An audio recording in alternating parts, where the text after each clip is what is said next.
Hello' everyone. আজি ভিডিঅ'টো আবেলিৰ পৰাই আৰম্ভ কৰিলোঁ। এইফালে মা মই বহি আছোঁ ফেনৰ হাৱাত, যিহে গৰম একদম থাকিবই নোৱাৰি। আপোনালোকৰ ফালে গৰম বাৰু কেনেকুৱা পৰিছে জনাবচোন। তাৰপিছত ককা আইতাক বাই বাই দি মা মই আহিলোঁ খুৰীহঁতৰ পথাৰলৈ ৰুবলৈ বুলি।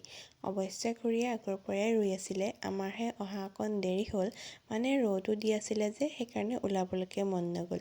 তাৰপিছত আমি ৰুই থাকোঁতে আকৌ আহিলে নহয় পোৱালি দুটা। সিহঁতি হেনো ৰুবলৈ আহিছে, এফালে বোকাত খোজকে কাঢ়িব পৰা নাই। সৰুকালত এয়াই চখ আৰু নে কি কয়। তাৰপিছত ঘৰলৈ আহি গা পা ধুই ধুনীয়াকৈ ফেনৰ হাৱাত অলপ দেৰি বহি গ'লোঁ পাকঘৰলৈ বুলি মেগী বনাবলৈ।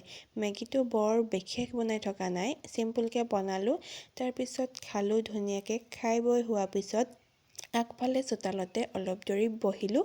বহি কৰি তাৰপিছত ভাত খাবলৈ মাতিলে, ভাত পানী খাই কৰি ধুনীয়াকৈ বিচনাখন পাৰি ল'লোঁ শুবলৈ বুলি। আজিলৈ আহিছোঁ, নেক্সট এটা ব্লগত লগ পাম। বাই।